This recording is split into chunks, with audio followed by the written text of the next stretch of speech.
നമസ്കാരം. ഷെക്കേന ചർച്ച് ബുള്ളറ്റിനിലേക്ക് സ്വാഗതം. പ്രധാന വാർത്തകൾ. വിശുദ്ധ പോൾ ആറാമൻ മാർപ്പാപ്പയ്ക്ക് ഉഗാണ്ട പാർലമെന്റിന്റെ ആദരം. ആഫ്രിക്കൻ രാജ്യമായ ഉഗാണ്ടയിൽ ക്രൈസ്തവ വിശ്വാസം പ്രചരിപ്പിക്കുവാൻ വിശുദ്ധ പോൾ ആറാമൻ നൽകിയ സംഭാവനകളെ സ്മരിച്ചുകൊണ്ടാണ് ഉഗാണ്ട പാർലമെന്റ് പ്രമേയം പാസാക്കിയത്. പ്രൊലൈഫിന്റെ സജീവ പ്രവർത്തകനും അടിയുറച്ച കത്തോലിക്ക വിശ്വാസിയുമായ ജേക്കബ് റീസ്-മോഗ് ഇനി ബ്രിട്ടീഷ് ജനപ്രതിനിധി സഭയെ നയിക്കും. തെരേസ മേ രാജിവെച്ചതിനെ തുടർന്ന് ബോറിസ് ജോൺസൺ ബ്രിട്ടീഷ് പ്രധാനമന്ത്രി ആയതോടെയാണ് കൺസർവേറ്റീവ് പാർട്ടി അംഗവും ബ്രെക്സിറ്റ് വക്താവുമായ റീസ്-മോഗ് ജനപ്രതിനിധി സഭയുടെ നായകനാകുന്നത്. ആഗോള പൗരസ്ത്യ കൽദായ സുറിയാനി സഭയുടെ ഇന്ത്യയിൽ നിന്നുള്ള പ്രഥമ വിശുദ്ധനായി ഉയർത്തുന്ന മാർ അബിമലേക് തിമോത്തിയോസ് മെത്രാപ്പൊലീത്തായുടെ വിശുദ്ധ പ്രഖ്യാപന ആഘോഷം സെപ്റ്റംബർ 29 തൃശൂരിൽ നടക്കും.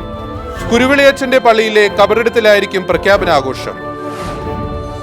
3-ാം നൂറ്റാണ്ടിലെ ക്രൈസ്തവ ജീവിതത്തിലേക്കും മനോഭാവങ്ങളിലേക്കും വെളിച്ചം വീശുന്ന കേരളീയനായ ക്രൈസ്തവന്റെ കത്ത് ശ്രദ്ധാകേന്ദ്രമാകുന്നു. ബാസൽ യൂണിവേഴ്സിറ്റിയുടെ പുരാരേഖ വിഭാഗത്തിലുള്ള കത്താണ് ഗവേഷകരുടെ ശ്രദ്ധാകേന്ദ്രമാകുന്നത്.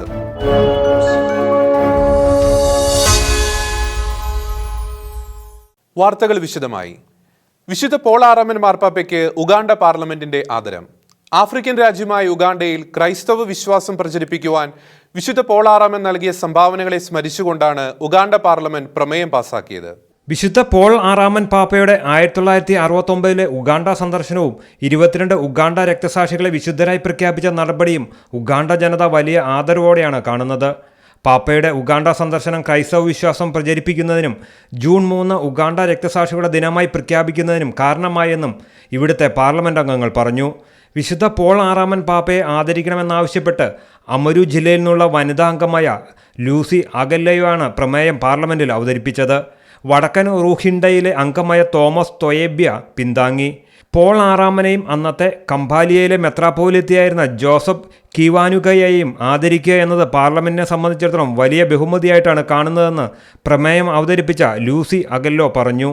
പാർലമെന്റിലെ പ്രമേയ അവതരണത്തിന് സാക്ഷ്യം വഹിക്കാൻ നിരവധി കത്തോലിക്ക മെത്രാന്മാരും എത്തിയിരുന്നു. രാജ്യത്ത് വിശ്വാസം പരിചയപ്പെടുത്തിയ പ്രേക്ഷിത പ്രവർത്തകരെ താൻ ആദരിക്കുന്നുവെന്നും ഇവർ ഇല്ലായിരുന്നുവെങ്കിൽ ഉഗാണ്ട ഇതുപോലെ ആയിത്തീരുമോ എന്ന കാര്യം സംശയമാണെന്നും പ്രഥമ ഡെപ്യൂട്ടി പ്രധാനമന്ത്രി ജനറൽ മോസസ് അലി പറഞ്ഞു. ഉഗാണ്ടയിൽ യാതൊരു തടസ്സങ്ങളുമില്ലാതെ രാജ്യത്ത് ദൈവവിശ്വാസം പ്രചരിപ്പിക്കുവാൻ വേണ്ട സൗകര്യങ്ങൾ ചെയ്യുമെന്നും ഡെപ്യൂട്ടി പ്രധാനമന്ത്രി അറിയിച്ചു. എപ്പിസ്കോപ്പൽ കോൺഫറൻസ് ഓഫ് ആഫ്രിക്കയുടെ ആഘോഷവുമായി ബന്ധപ്പെട്ട് 400-ലധികം കത്തോലിക്ക മെത്രാന്മാർ ഇപ്പോൾ ഉഗാണ്ടയിലുണ്ട്. ഈ അവസരത്തിലാണ് പാർലമെന്റിന്റെ നടപടിയെന്നതും ശ്രദ്ധേയമാണ്.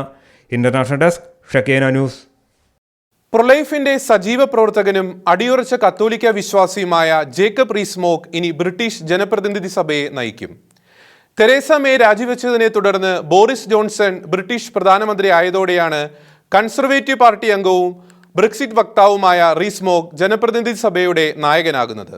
വ്യക്തിജീവിതത്തിലും ഭരണരംഗത്തും തൻ്റെ ക്രൈസ്തവ വിശ്വാസം കൂടെ കൊണ്ടു നടക്കുന്നതിലൂടെ ശ്രദ്ധേയനായ ഇദ്ദേഹം ബ്രിട്ടനിലെ ഏറ്റവും ശക്തരായ രാഷ്ട്രീയക്കാരിൽ ഒരാളാണ്. പാർലമെന്റിൽ എത്തിയ കാലം മുതൽ ഭ്രൂണഹത്യയ്ക്കും സ്വവർഗ വിഭാഗത്തിനുമെതിരായിട്ടാണ് റീസ്-മോഗ് വോട്ട് ചെയ്തിട്ടുള്ളത്. തീക്ഷ്ണതയുള്ള കത്തോലിക്ക വിശ്വാസിയായ ഇദ്ദേഹം സ്വവർഗരതി, സ്വവർഗ വിവാഹം, ഗർഭചിത്രം എന്നിവയെ ശക്തമായി എതിർക്കുന്നുണ്ട്. കത്തോലിക്ക സഭ പ്രബോധനങ്ങളെ താൻ വളരെ ഗൗരവമായിട്ടാണ് കാണുന്നത്. വിവാഹം ഒരു കൂതാശയായതിനാൽ വിവാഹത്തെക്കുറിച്ച് തീരുമാനിക്കുന്നത് സഭയാണ്, അല്ലാതെ പാർലമെന്റ് അല്ലെന്ന് റീസ്-മോഗിന്റെ പ്രസ്താവന ഏറെ പ്രശംസ പിടിച്ചുപറ്റിയിരുന്നു. പ്രോലൈഫ് നിലപാട് രാഷ്ട്രീയത്തിൽ മാത്രമല്ല സ്വന്തം ജീവിതത്തിൽ പകർത്തിയ വ്യക്തിത്വമാണ് റീസിന്റേത്. ഇദ്ദേഹത്തിന് 6 മക്കളുണ്ട്. പ്രധാനമന്ത്രിയുടെ ഓഫീസും രാഷ്ട്രീയ അജണ്ടകളും കൈകാര്യം ചെയ്യുന്നത് ഇനി റീസ്-മോഗ് ആയിരിക്കും. International desk, Shekinah news. ആഗോള പൗരസ്ത്യ കൽദായ സുറിയാനി സഭയുടെ ഇന്ത്യയിൽ നിന്നുള്ള പ്രഥമ വിശുദ്ധനായി ഉയർത്തുന്ന മാർ അബിമലേക് തിമോത്തിയോസ് മെത്രാപ്പൊലീത്തായുടെ വിശുദ്ധ പ്രഖ്യാപനാഘോഷം സെപ്റ്റംബർ 29 തൃശൂരിൽ നടക്കും. കുരുവിളിയച്ചന്റെ പള്ളിയിലെ കബറിടത്തിലായിരിക്കും പ്രഖ്യാപനാഘോഷം. ആഗോള സഭയിലെ ഇറാഖിലെ എർബിൻ പട്ടണത്തിൽ പാത്രിയാർക്കിസിന്റെ അധ്യക്ഷതയിൽ കൂടിയ 2019 സൂനഹദോസാണ് മെത്രാപ്പൊലീത്തയെ വിശുദ്ധനായി പ്രഖ്യാപിച്ചതെന്ന് ഡോക്ടർ മാർ അപ്രേം മെത്രാപ്പൊലീത്ത തൃശൂരിൽ അറിയിച്ചു. അദ്ദേഹം 1927 സമയത്ത് അന്നത്തെ തിരുമേനിയുടെ ഇറാഖിലായിരുന്നു. അത് കാണാൻ സാധിച്ചില്ല. ആയതുകൊണ്ട് 1878 ഓഗസ്റ്റ് 28 തുർക്കിയിൽ ഉറുമിയ പ്രദേശത്ത് മാർ ബീശോ എന്ന ഗ്രാമത്തിൽ ഈശായ് എന്ന വൈദികന്റെ ഇളയ പുത്രനായാണ് അബിമലേഖ് ജനിച്ചത്. തുർക്കിയിലെ പാത്രിയാർക്കിസിന്റെ ആസ്ഥാനത്ത് ആർച്ച് ഡീക്കനായി പ്രവർത്തിക്കുമ്പോൾ ഇന്ത്യൻ സഭയുടെ അപേക്ഷയനുസരിച്ച് 1907 ഡിസംബർ 13 തുർക്കിയിലെ മാർസല്ലീത്ത പള്ളിയിൽ വെച്ച് അദ്ദേഹത്തെ ഇന്ത്യയുടെ മെത്രാപ്പൊലിത്തയായി അന്നത്തെ പാത്രിയാർക്കിസ് മാർ ബെന്യാമിൻ ശിമോൻ പട്ടം കൊടുത്ത് പ്രഖ്യാപിക്കുകയായിരുന്നു. 1908 ഫെബ്രുവരി 27 തൃശ്ശൂരിലെത്തിയ അദ്ദേഹം സുറിയാനിയിൽ നിന്ന് മലയാളത്തിലേക്ക് തർജ്ജമ ചെയ്ത പ്രാർത്ഥനാ പുസ്തകം പുറത്തിറക്കി. കൂടാതെ അദ്ദേഹം മിശിഹായ്ക്കെടുത്ത പഠിപ്പ് എന്ന സൺഡേ സ്കൂളിൻ്റെ പാഠപുസ്തകവും തിരുസഭ എന്ന പുസ്തകവും രചിച്ചിരുന്നു. സ്വാതന്ത്ര്യ സമരം ആളിക്കത്തിയപ്പോൾ ഖദർ വേഷമണിഞ്ഞ അദ്ദേഹം ആ പോരാട്ടത്തിൽ ഭാഗഭാക്കായി. 1945 ഏപ്രിൽ 30 അന്തരിച്ച തിരുമേനിയുടെ ഭൗതിക ശരീരം മെയ് 2 നിരവധി വൈദികരുടെ കാർമ്മികത്വത്തിലാണ് സംസ്കരിച്ചത്. Shekinah news bureau, Thrissur. സ്വിറ്റ്സർലൻഡിലെ ബാസൽ നഗരം കേരള ക്രൈസ്തവരുടെ ചരിത്രവുമായി ഏറെ ബന്ധപ്പെട്ടതാണ്. ബാസൽ മിഷനെയും ഹെർമൻ ഗുണ്ടട്ട്, ബെഞ്ചമിൻ ബെയ്ലി തുടങ്ങിയ മിഷണറിമാരെയും കേരളത്തിന് ഒരിക്കലും മറക്കാനാകില്ല. ഇപ്പോഴിതാ 18 നൂറ്റാണ്ട് മുമ്പ് ഒരു ക്രൈസ്തവൻ തൻ്റെ സഹോദരൻ എഴുതിയ ഒരു കത്തിൻ്റെ പേരിൽ ബാസൽ വീണ്ടും ശ്രദ്ധാകേന്ദ്രമാകുന്നു. കാരണം കർത്തൃവർഷം 230 എഴുതപ്പെട്ട ഈ കത്ത് സൂക്ഷിച്ചിട്ടുള്ളത് ബാസൽ യൂണിവേഴ്സിറ്റിയുടെ പുരാരേഖ വിഭാഗത്തിലാണ്. ബാസൽ യൂണിവേഴ്സിറ്റിയിൽ പൗരാണിക ചരിത്ര വിഭാഗത്തിൽ പ്രവർത്തിക്കുന്ന പ്രൊഫസർ സൈബൻ ഹ്യൂബനർ ഈയിടെ പ്രസിദ്ധീകരിച്ച ഗ്രന്ഥത്തിലാണ് ഈ കത്തിനെ സംബന്ധിച്ച വിവരങ്ങൾ ഉള്ളത്. വിശുദ്ധ പൗലോസ് അപ്പസ്തോലനും അപ്പസ്തോല പ്രമുഖനുമായ വിശുദ്ധ പത്രോസുമൊക്കെ കത്തുകൾ അഥവാ ലേഖനങ്ങൾ എഴുതിയിട്ടുണ്ടെങ്കിലും അവയുടെ പകർപ്പുകളെ കണ്ടെത്താനായിട്ടുള്ളൂ എന്ന് പ്രൊഫസർ ഹ്യൂബനർ പറയുന്നു. അവരുടെ കൈപ്പടയിലുള്ള അസൽ ലഭ്യമായിട്ടില്ല. എന്നാൽ ബാസൽ യൂണിവേഴ്സിറ്റിയിൽ സൂക്ഷിച്ചിട്ടുള്ള കത്ത് അത് എഴുതിയ ആളുടെ സ്വന്തം കൈശ്വരത്തിലുള്ള അസൽ രേഖയാണ്. 3-ാം നൂറ്റാണ്ടിലെ ക്രൈസ്തവ ജീവിതത്തിലേക്കും മനോഭാവങ്ങളിലേക്കും അത് വെളിച്ചം വീശുന്നുണ്ട്. ഒരു ക്രൈസ്തവന്റേതായി ഇതുവരെ കണ്ടെടുക്കപ്പെട്ടതിൽ ഏറ്റവും പഴയ കത്താണ് ഇതെന്നും പ്രൊഫസർ ഹ്യൂബനർ സാക്ഷ്യപ്പെടുത്തുന്നു. അരിയാനൂസ് എന്നൊരാൾ സഹോദരൻ പാവലൂസിന് പപ്പേറസ് പാളിയിൽ എഴുതിയ ഈ കത്ത് ആദ്യം ലോകത്തിന്റെ ശ്രദ്ധയിൽപ്പെടുന്നത് 1889 പുരാരേഖ വിപണിയിൽ നിന്ന് വൻ വില കൊടുത്ത് ആരോ അത് വാങ്ങി. ഒടുവിൽ അത് ബാസൽ യൂണിവേഴ്സിറ്റിയുടെ കൈവശമെത്തി. കുടുംബകാര്യങ്ങളും നാട്ടുകാര്യങ്ങളുമൊക്കെ അരിയാനൂസ് തന്റെ സഹോദരനായ പാവലൂസിന് എഴുതുന്നുണ്ട്. നമ്മുടെ കർത്താവിൽ നിനക്ക് എല്ലാ നന്മകളും ഉണ്ടാകട്ടെ എന്ന് ആശംസിച്ചുകൊണ്ടാണ് കത്ത് ഉപസംഹരിക്കുന്നത്. കാർബൺ ഡേറ്റിംഗ് ടെസ്റ്റുകൾക്കും മറ്റും പുറമെ കത്തിൽ പരാമർശിക്കുന്ന ഒരു പ്രമുഖന്റെ പേരുകൊണ്ടുകൂടിയാണ് കത്തിന്റെ കാലനിർണയം നടത്താൻ ഗവേഷകർക്ക് സാധിച്ചത്. ഹെരാക്ലൈഡസ് എന്നാണ് അദ്ദേഹത്തിന്റെ പേര്. മുഖ്യ പുരോഹിതനും കർത്തൃവർഷം 239 ഈജിപ്തിലെ റോമൻ ഗ്രാമമായിരുന്ന തെയാഡെൽഫിയയിലെ ഗ്രാമസഭാ അംഗവും ആയിരുന്നു അദ്ദേഹമെന്ന് മറ്റൊരു പുരാരേഖയിൽ നിന്ന് കണ്ടെത്തി. ഹെരാക്ലൈഡസിനെ ഗ്രാമസഭാ അംഗമായി നിർദ്ദേശിക്കപ്പെടാൻ സാധ്യതയുണ്ടെന്നാണ് അരിയാനൂസിന്റെ കത്തിലെ പരാമർശം. അതായത് കർത്തൃവർഷം 239 ഏതാനും വർഷം മുൻപ് എഴുതപ്പെട്ടതാണ് ഈ കത്ത് എന്ന് സാരം. പാപ്പറൈസ് പാളിയുടെ എതിർവശത്തുള്ള സൂചികയും ഈ കത്തിന്റെ പൗരാണികത്വവും പ്രാധാന്യവും വെളിപ്പെടുത്തുന്നുണ്ട്. റോമൻ കാലഘട്ടത്തിലെ പ്രമുഖമായ ഹെറോണിനൂസ് ആർക്കവൈസിൽ സൂക്ഷിച്ചിരുന്ന രേഖകളിൽ ഒന്നാണിതെന്നാണ് ആ ഇൻഡെക്സ് സൂചിപ്പിക്കുന്നത്. International desk, Shekinah news. ഇടവേളയ്ക്ക് ശേഷം വാർത്തകൾ തുടരും.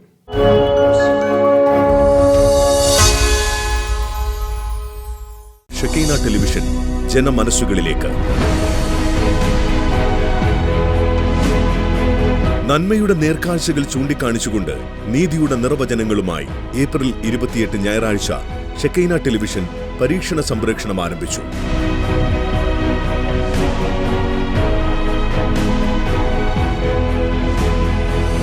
കൂടുതൽ വാർത്തകളും വിജ്ഞാനവും വിനോദവും സമന്വയിപ്പിച്ച് മുഴുവൻ സമയ പ്രോഗ്രാമുകളുമായി ഓഗസ്റ്റ് 15 മുതൽ ഷെക്കീന ടെലിവിഷൻ ജനമനസ്സുകളിലേക്ക്.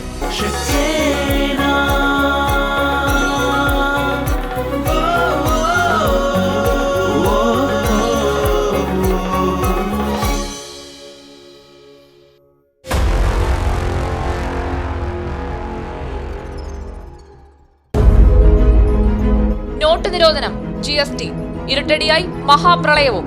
പ്രശ്നപരിഹാരത്തിനായി കേന്ദ്ര സംസ്ഥാന സർക്കാരുകൾ നൽകിയ വാഗ്ദാനങ്ങൾ ജലരേഖയായി. കേരളത്തിലെ ചെറുകിട വ്യാപാര വ്യവസായ മേഖല പ്രതിസന്ധിയിൽ. ഷെക്കീന ഇൻസൈറ്റ്സ് ചർച്ച ചെയ്യുന്നു നാളെ രാത്രി 8:30.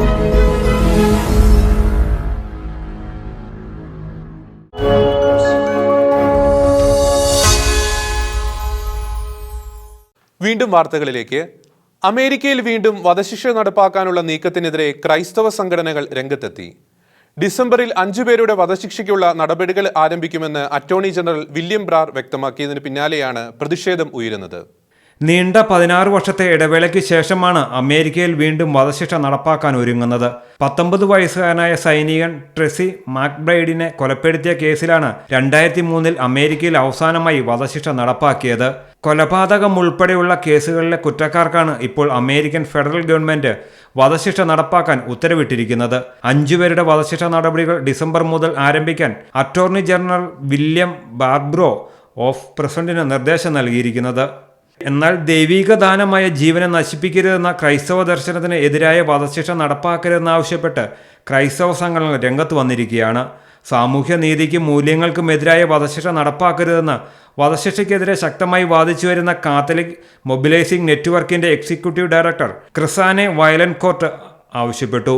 2014 പ്രസിഡന്റ് ബരാക് ഒബാമ വധശിക്ഷ സംബന്ധിച്ച് പുനഃപരിശോധന നടത്തണമെന്ന് ബ്യൂറോ ഓഫ് പ്രസിഡന്റിന് നിർദ്ദേശം നൽകിയിരുന്നു. അമേരിക്കയിൽ നിലവിൽ ഒരു സ്ത്രീ ഉൾപ്പെടെ 62 പേർക്കാണ് വധശിക്ഷ വിധിച്ചിരിക്കുന്നത്.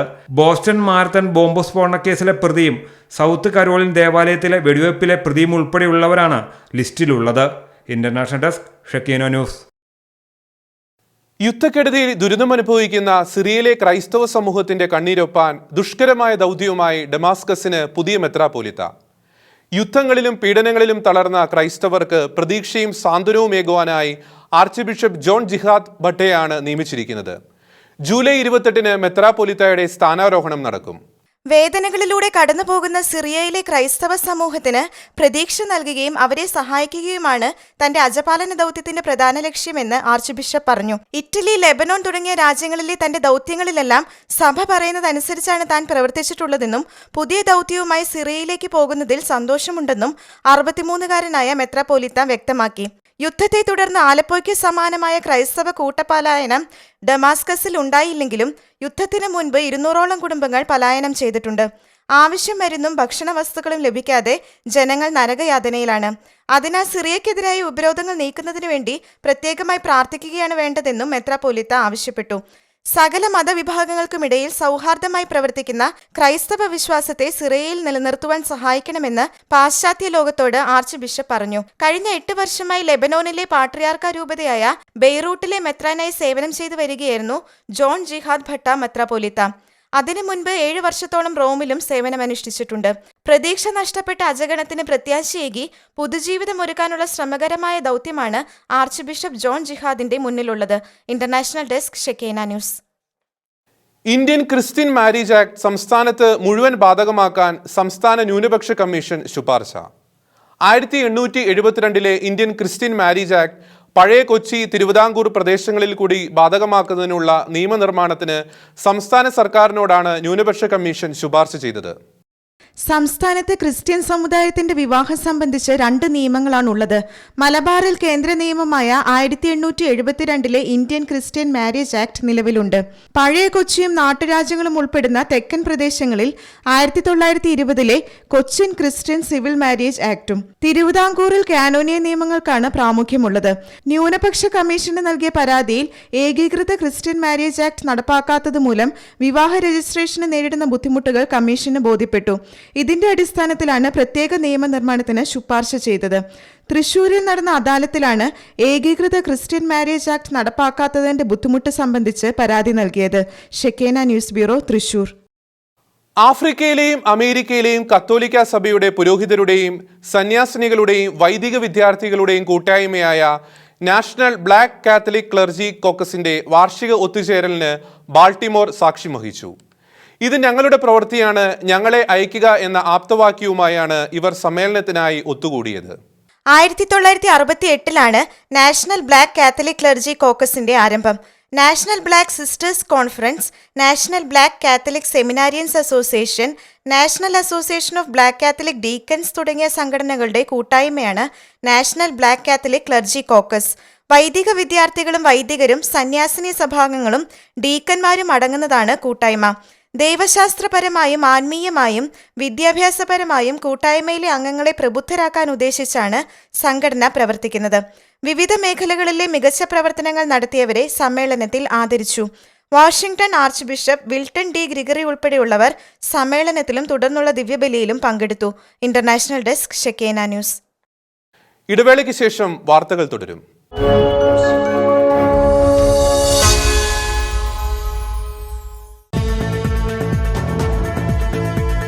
പലതും അങ്ങനെ മറന്നുകളയാനുള്ളതല്ല. ചിലതൊക്കെ ഒതുക്കി തീർക്കാനും കഴിയില്ല. ചോദിക്കാനും പറയാനും ആളും അവസരവുമുണ്ട്. ഇത് ഷെക്കൈന ഇൻസൈറ്റ്. കാണുക ശനി രാത്രി 8:30.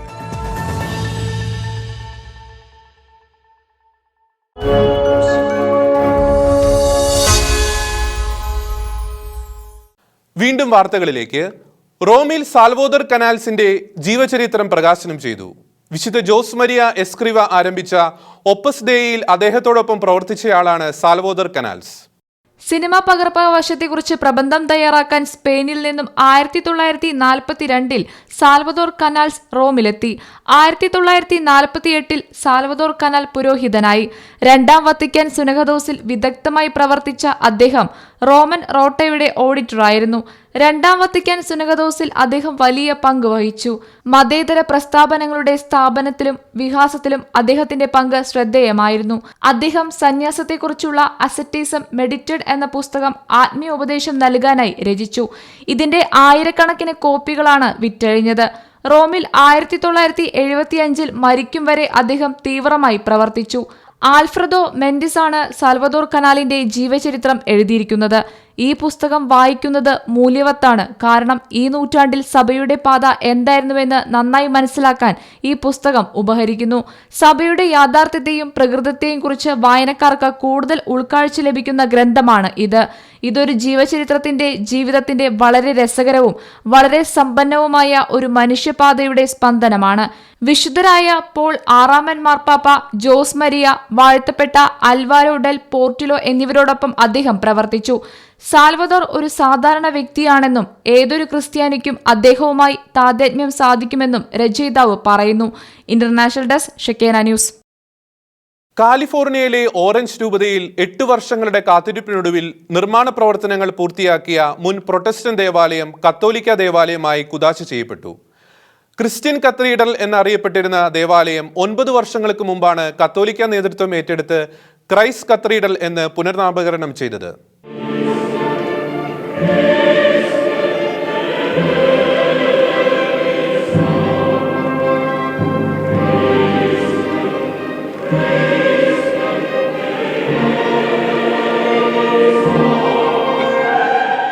പതിനോരായിരം ഗ്ലാസ് പാനലുകൾ ഉപയോഗിച്ച് നിർമ്മിക്കപ്പെട്ട ക്രൈസ്റ്റ് കത്തീഡ്രലിന്റെ കൂദാശ ചടങ്ങുകൾ പരമ്പരാഗത ശൈലികളിലുള്ള തിരുക്കർമ്മങ്ങളാൽ സമ്പന്നമായിരുന്നു. 34 ഏക്കർ സ്ഥലത്ത് നിർമ്മിച്ച അമേരിക്കയിലെ തന്നെ ഏറ്റവും പ്രധാന കത്തീഡ്രലായി മാറിയിരിക്കുന്ന ക്രൈസ്റ്റ് കത്തീഡ്രലിന്റെ പ്രതിഷ്ഠയ്ക്കായി 3000-ൽ പരം വിശ്വാസികളും 800ഓളം രൂപതാ പ്രതിനിധികളുമാണ് ഒത്തുചേർന്നത്. വർഷങ്ങളായുള്ള സന്നദ്ധ പ്രവർത്തകരുടെ ഉദാരമനസ്കതയുടെയും കഠിനാധ്വാനത്തിന്റെയും ഫലമായ ക്രൈസ്റ്റ് കത്തീഡ്രലിന്റെ പ്രതിഷ്ഠ കാലിഫോർണിയയിലെ കത്തോലിക്കർക്ക് അഭിമാനത്തിന്റെയും ആവേശത്തിന്റെയും നിമിഷങ്ങളായിരുന്നു. മാർബിളിൽ നിർമ്മിക്കപ്പെട്ട അൾത്താരയ്ക്ക് മുകളിലെ 1000 പൗണ്ട് ഭാരമുള്ള കുരിശുരൂപം കത്തീഡ്രലിന്റെ സവിശേഷതയാണ്. അൾത്താരയ്ക്ക് കീഴിലായി സ്ഥാപിച്ചിട്ടുള്ള പേടകത്തിൽ വിശുദ്ധ ജോൺ പോൾ രണ്ടാമൻ പാപ്പയുടേതുൾപ്പെടെ 9 തിരുശേഷിപ്പുകൾ സൂക്ഷിച്ചിട്ടുണ്ട്. ആഗോള സഭയിലും ഓറഞ്ച് രൂപതയിലും ക്രിസ്തുവിന്റെ ശരീരത്തെ പോഷിപ്പിക്കാൻ കത്തീഡ്രൽ ഇടയാക്കട്ടെ എന്ന് ഓറഞ്ച് രൂപത ബിഷപ്പ് കെവിൻ വാൻ ആശംസിച്ചു. May the dedication of this cathedral contribute to the building up of the body of Christ within the Diocese of Orange and the Universal Church. Orange രൂപതയിലെ 62 ഇടവകകളെ കോർത്തിണക്കുന്ന കത്തീഡ്രലിൽ English, Spanish, Vietnamese, Mandarin എന്നീ ഭാഷകളിൽ ദിവ്യബലികൾ അർപ്പിക്കപ്പെടും. International desk Shekinah news. Vatican നിയമനങ്ങളിൽ വനിതാ പ്രാതിനിധ്യം വീണ്ടും വർദ്ധിക്കുന്നു. വത്തിക്കാൻ പ്രസ് ഓഫീസിന്റെ വൈസ് ഡയറക്ടറായി ക്രിസ്ത്യൻ മുറയെയാണ് ഫ്രാൻസിസ് മാർപ്പാപ്പ നിയമിച്ചത്. ബ്രസീലിയൻ സ്വദേശിനിയായ ക്രിസ്ത്യൻ വത്തിക്കാൻ റേഡിയോയിലെ സ്പാനിഷ് വിഭാഗത്തിൽ പ്രവർത്തിച്ചു വരികയായിരുന്നു. ആമസോൺ സിനഡിന്റെ ജനറൽ സെക്രട്ടേറിയറ്റുമായി സഹകരിച്ച് പ്രവർത്തിക്കുന്നതിനിടെയാണ് ക്രിസ്ത്യൻ മുറയയെ പ്രസ് ഓഫീസിന്റെ വൈസ് ഡയറക്ടറായി നിയമിച്ചിരിക്കുന്നത്.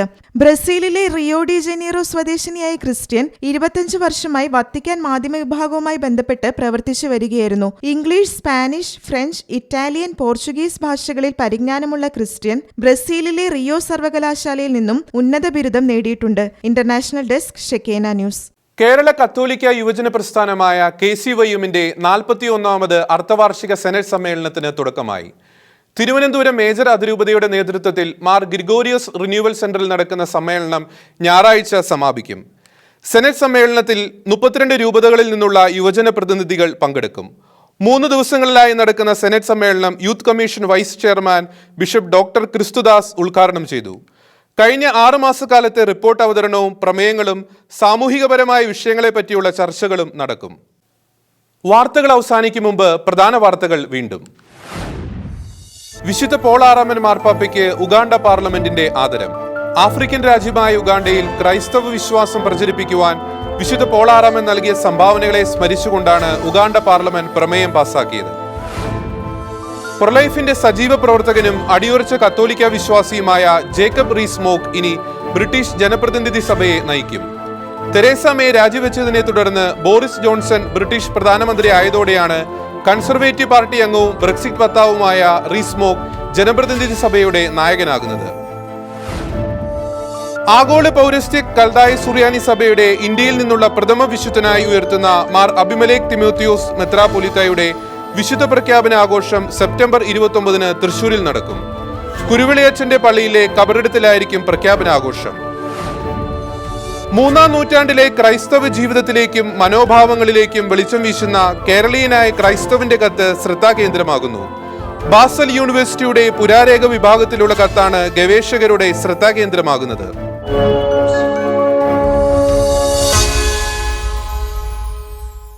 ഈ ബുള്ളറ്റിൻ സമാപിക്കുന്നു. നന്ദി, നമസ്കാരം.